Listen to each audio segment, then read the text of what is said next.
በስመ አብ ወወልድ ወመንፈስ ቅዱስ አሐዱ አምላክ አሜን። ቅድሚያ በሀገር ውስጥ በኢትዮጵያ በገጠርና በከተማ የምትኖሩ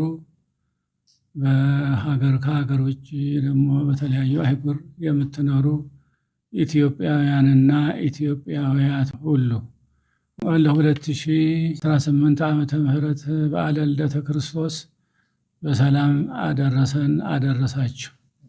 ከዚህ ቀጥሎ የበዓለ ልደቱን መልእክት ብፁዕ አቡነ ዲዮስቆሮስ የቅዱስ ሲኖዶስ ዋና ጸሐፊ ያስተላልፉልናል። መልካም በዓለ ልደት። በሀገራችን በኢትዮጵያ በገጠርና በከተማ የምትኖሩ ከሀገር ውጭ በተለያዩ አህጉር የምትገኙ የሀገራችንን ዳር ድንበር ለመጠበቅና ለማስከበር በየጠረፉ የቆማችሁ በሕመም ምክንያት በየጸበሉና በየሆስፒታሉ ያላችሁ እንዲሁም የሕግ ታራሚዎች ሆናችሁ በየማረሚያ ቤቱ የምትገኙ ኢትዮጵያውያንና ኢትዮጵያውያት በሙሉ እኛ በሕይወት እንኖር ዘንድ አንድ ልጁን ወደ ዓለም የላከ እግዚአብሔር አምላካችን እንኳን ለ2018 ዓመተ ምህረት በዓለ ልደቱ በሰላም አደረሰን አደረሳችሁ። ወበዝንቱ ተአውቀ ፍቅሩ ለእግዚአብሔር ላዕሌነ እስመ ለወልዱ ዋህድ ፈነወ ውስተ ዓለም ከመ ንሕየው በእንቲአሁ ወዝንቱ ውእቱ ፍቅሩ ለእግዚአብሔር። የእግዚአብሔር ፍቅሩ በእኛ ዘንድ ተገለጠ፣ በእርሱ በኩል በሕይወት እንኖር ዘንድ እግዚአብሔር አንድ ልጁን ወደ ዓለም ልኮታልና የእግዚአብሔር ፍቅር ይህ ነው። በሁሉም ዘንድ እንደሚታወቀው እኛ ምስራቃውያን ክርስቲያኖች በዛሬው ዕለት የምናከብረው በዓል የጌታችን የአምላካችንና የመድኃኒታችን የኢየሱስ ክርስቶስ በዓለ ልደት ነው። በዓለ ልደት የእግዚአብሔር ሰላምና ፍቅር ለሰው ልጆች ሁሉ የታወጀበት ዕለት ነው። በዚህ ዕለት የሆነው የእግዚአብሔር ፍቅርና ሰላም ቃላዊ ወይም ተምኔታዊ አልነበረም፣ ወይም ደግሞ በርቀት በመልእክት የተላለፈ አልነበረም። ከዚህ ይልቅ ስብዕናችንን በመዋሃድ በተግባር ሆኖ በመገኘት እንዲሁም ለመስጠት ዝግጁ በመሆን የተገለጠና የታየ ሰላምና ፍቅር ነው። እግዚአብሔር የእኛን ሰላምና ፍቅር በእጅጉ የሚሻው መሆኑን ለመረዳት የእኛን ሰብአዊ ክዋኔ በምልአት ተዋህዶ በመካከላችን ከመገኘት የተሻለ ሌላ ማረጋገጫ ሊኖር አይችልም። እኛ ሰዎች ለእግዚአብሔር ጠላቶቹ ተብለን በክርስቶስ መጽሐፍ የተገለጽን ነን። እግዚአብሔር ጠላቶቹን የራሱ አካል አደረጋቸው ሲባል ከመስማት የበለጠ አስደናቂ ነገር በዚህ ዓለም ምን ሊኖር ይችላል? የተወደዳችሁ የመንፈስ ቅዱስ ልጆቻችን ኦርቶዶክሳውያን ምዕመናንና ምዕመናት፣ እግዚአብሔር ሰብአዊነታችንን በምልአት ተዋህዶ በዓለማችን እንዲገለጥ የሆነበት ዋና ምክንያት እሱ እንዳስረዳን እኛ በሕይወት እንድንኖር ነው።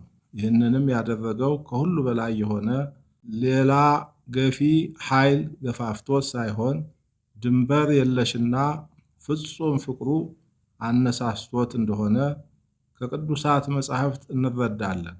የእግዚአብሔር ፍቅር እኛ ከምናውቀው ፍቅር ሁሉ በላይ መሆኑንም በዚህ እናስታውሳለን።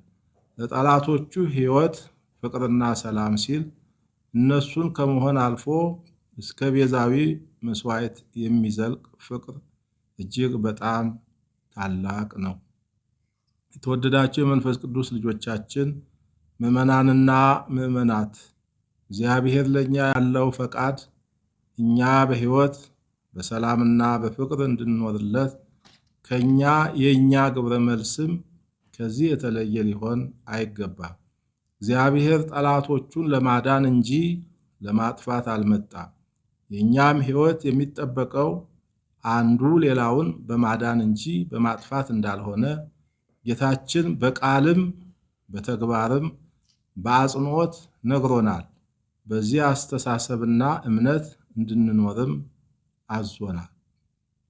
ታዲያ በቃሉ ለመኖርና ለእሱ ለመታዘዝ ቃል የገባን እኛ ክርስቲያኖች ይህን ሁሉ እርግፍ አድርገን በመተው እርስ በርስ ለመጠፋፋት መሽቀዳደም ምን ይሉታል? ይህ ስለማን ይበጃል? የአንድ ሀገር ሕዝቦች ይመካከራሉ፣ ይፋቀራሉ፣ ይቻቻላሉ፣ ይታገሳሉ፣ ጊዜ ሰጥተው ያስቡና መፍትሄ ያበጃሉ እንጂ ማን በማን ላይ ይነሳል? ይህ ለማንኛችንም አይበጀንምና ወደ አእምሯችን እንመለስ የሚል ጥሪ የወቅቱ የቤተ ክርስቲያናችን መልእክት ነው። በመጨረሻም ይህንን የተቀደሰ በዓል ስለ ሀገራችን ዘላቂ ሰላም በመጸለይና በማሰብ እንዲሁም በልዩ ልዩ ምክንያት የምግብ የልብስና የመጠለያ እጥረት ያጋጠማቸው ወገኖቻችንን በመደገፍና በመርዳት ለእግዚአብሔር ክብር ብለን ለሀገር አንድነትና ለሕዝብ ፍጹም ሰላም መስፈን ከልብ በመነሳሳት በዓሉን እንድናከብር አባታዊ ጥሪያችንን በእግዚአብሔር ስም እናስተላልፋለን። ወስብሐት ለእግዚአብሔር። አባ ማትያስ ቀዳማዊ ፓትርያርክ ርዕሰ ሊቃነ ጳጳሳት ዘኢትዮጵያ ሊቀ ጳጳስ ዘአክሱም ወዕጨጌ ዘመንበረ ተክለ ሃይማኖት ታኅሳስ 29 ቀን 2018 ዓመተ ምህረት አዲስ አበባ ኢትዮጵያ። እግዚአብሔር ሀገራችንንና ሕዝባችንን ይባርክልን። ወስብሐት ለእግዚአብሔር አሜን።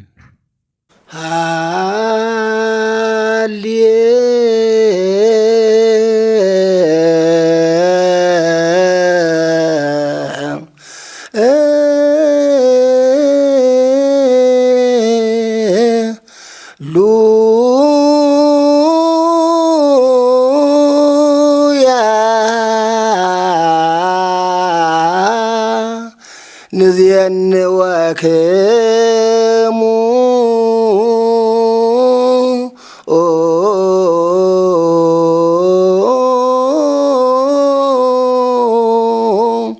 ዜና ሰናየ ዘሰማይነ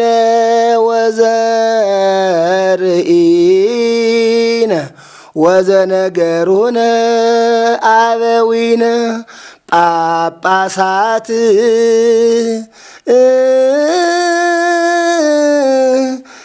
ቀሳውስት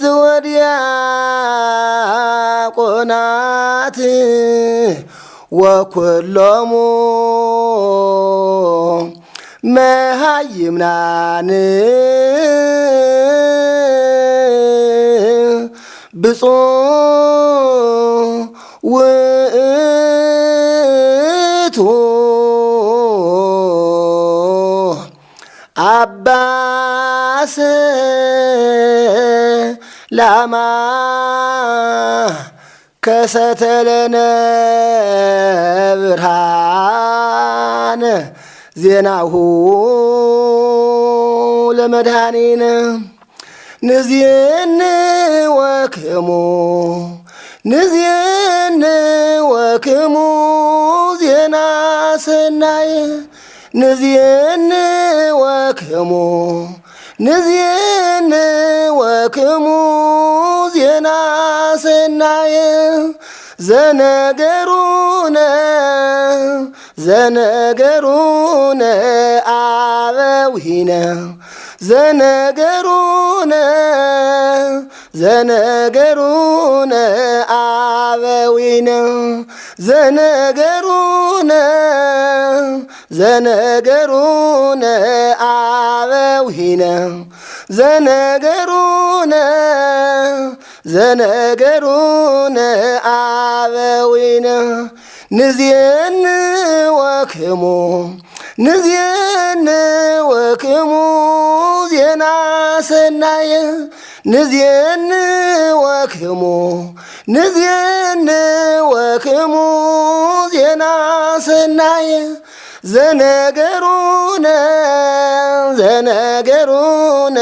አበዊነ ዘነገሩነ አበዊነ ዘነገሩነ አበዊነ ዘነገሩነ አበዊነ